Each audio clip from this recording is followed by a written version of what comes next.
Today I am very honored to honor someone who has spent practically a lifetime working with young people here in San Francisco. So we're going to be honoring Mr.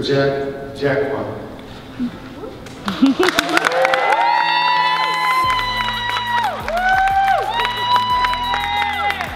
Hi, my name is Alfred Morales. I'm 18 years old, and we're here to celebrate Jacqua and his influence on the people of San Francisco. I know him personally because I was locked up in juvenile hall myself in Unit 6 between September and November of 2017. Around that time, I was introduced to the Omega program, the Omega Boys Club, and I also met Uncle Damien Posey, and I also met Corey.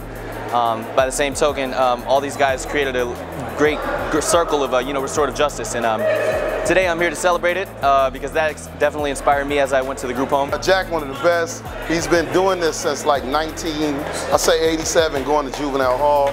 He's never stopped, always giving the youth hope. He changed thousands of lives of young people, got out of juvenile, went to school, ended up getting jobs, going to college, and it's 2018 or 19, I don't know where we at, but he's still doing the work, and we're still proud of him. To this day, he still motivates me, and I'm 48 years old. So we love Jack. We're so thankful. Jack is a longtime advocate and mentor for youth and children for the last 35 plus years.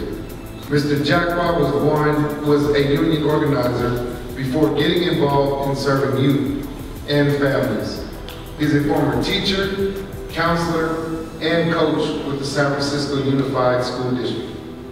Over 30 years ago, Jack, along with Dr. Joseph Marshall, who's also in the audience today, founded the Omega Boys Club, known as Alive and Free today, as they were tired of losing young people to violence and drugs.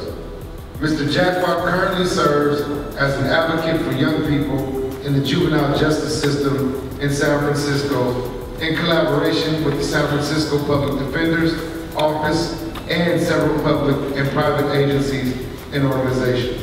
So my name's Amel, and I'm Jack's goddaughter. I've known Jack my entire life. He used to come to my dad's store, M&M Market on Potrero Hill, and he's always helped the kids, and he's always so into his work. He works 7 days a week, so hard, and I see how hard he works every day. You know, he's part of my life. He's a huge part of my life. I've known him since I was a baby, and I just love him so much, and I'm so proud of him, and I just think he's amazing. What's up, OG? I love you, bruh. I've been with you since 3rd grade. You helped me graduate from college. You took me to get sandwiches when I was a young kid, me and my friends, bro. I love you. You're like a father to me, bro. You know what I'm saying? And I'm happy for you. And I just thank God for you, me and my family. And I'm sure a lot of people in San Francisco feel the same way. I love you. This is a well-deserved honor, and it's well overdue. You should have got this a long time ago. I love you, OG, Santa Claus Jack. I love you, bruh. First graduate of Omega Boys Club, Joe Thomas, out. And aside from the information in his bio, oftentimes Jack is the first phone call that families will make if their children are in any kind of trouble. Whether it's incarceration, whether there are concerns at school, whether there are problems at home. Not only do they make the phone call, but Jack is going to respond. And so it is my humble pleasure, and I'm just excited to have the opportunity to honor someone who has done so much for so many of our young folks and reminds us that young people have the opportunity to change their resume. And I want to thank you so much for all of your work, Mr. Jacqua.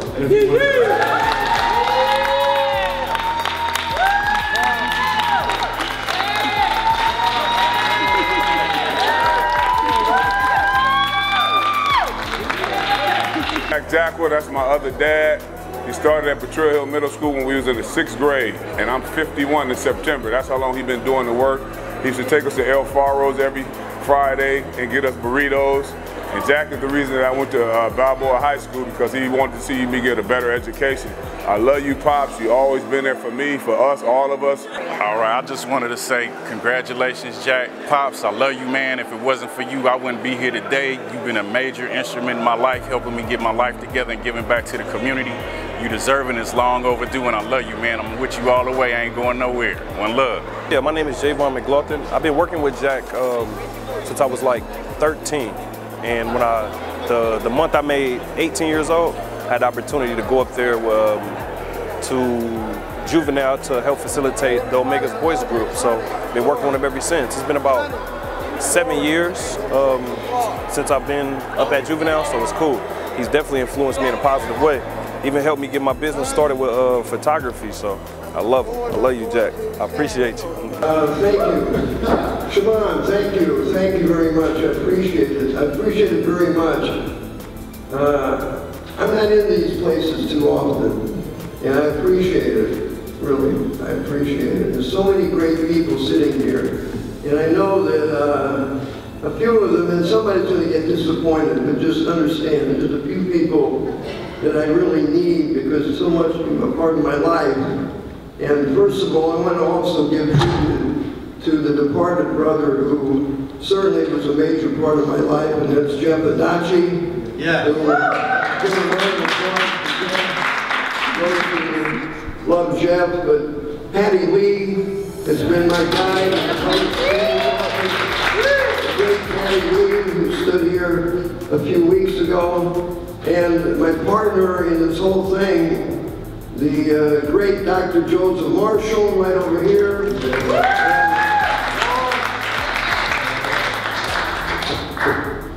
Mama, the woman that in Omega is the mother of Omega, Mrs. Stell, right here. And then I have to introduce some of my team, which is Joe Thomas. And you don't have to applaud for everybody. We could applaud for everybody. This won't get too boring, really, because I got some at the end. But anyway, Joe Thomas and Marinella Woods. I don't even know who these people are, to tell you the truth. A couple of judges, Roger Chan. Of course, Rudy Corpus. We all know Rudy. Let's get Rudy in. What up, Jack? I missed that. And Jermaine King, Original Omega. He's still there 32 years later. And God, I'm really in trouble now. My goddaughter, who's so good to me and so kind to me, and that's Emil right over here. Emil and Musa right there. Put your hands up. People right there.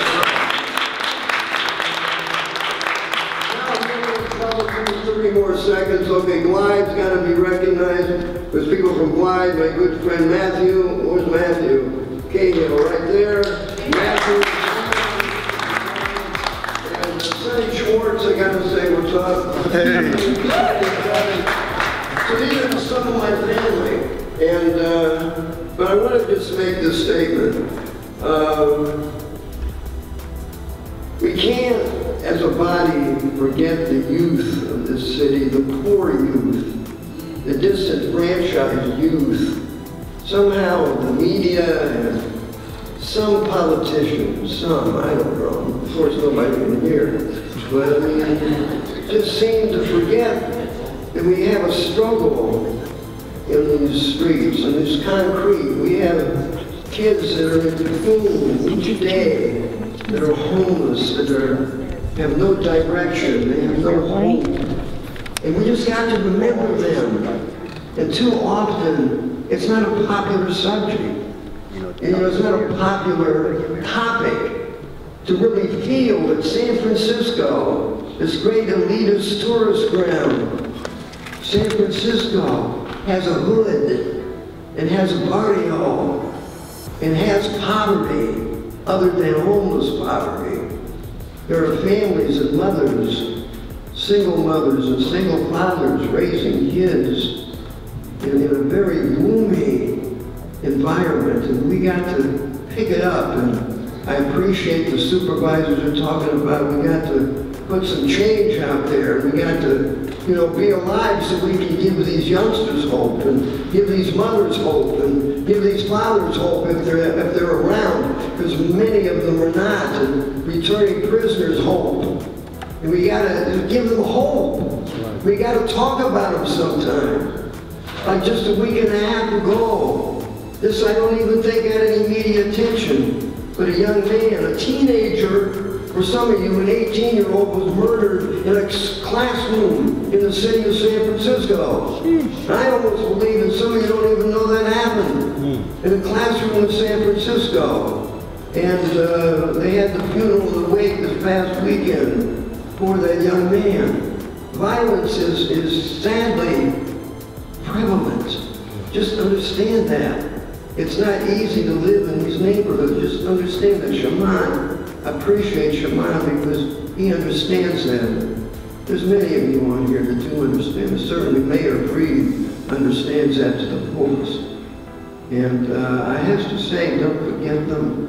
And don't, as we make these changes, don't forget the people that have been working with these kids.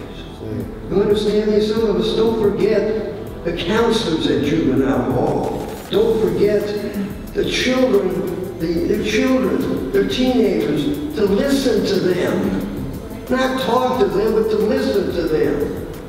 And I'm just thinking, and I'll wind this down here, I don't know. I'm not going to just go on and on, but Tracy too, Tracy's here. That work with kids, that work with youngsters, a lot of people, like everybody out here, they came here for this, work with youth. That's right. On some level, they work with youth. So we need to listen to each other, we need to come together and stop fighting over a building or fighting over something. We need to come together as community. And we got the answer here, and the answer is giving up hope. That's right. Bringing hope to the table. Not just for these condos and the housing and the usual issues, and God bless the people who are trying to help the homeless and the navigation centers and the traffic issues. And there are youth out here, and especially youth of color. And Huey is another person. I'm winding it down, don't trip, because I hate people. Nobody told me how long, but anyway, I got another minute and a half, I'll be gone. But Jermaine King, I said, why did I say for you twice? Bob Dunlap, that's one hell of a lawyer over there. I'll tell you, public defender, right over there. And if you want to see somebody in action come to court, actually Supervisor Ronan was there recently to see this man in action. He's the best. I say he's the best in America. Well, okay, you owe me a dinner, Bob. There's a lot of great people here. Don't forget the youngsters. Let's all come together, work this out. I thank you for the honor. But again, this is not about me. It's about us and all the people out there who listen to these children and come with us and listen.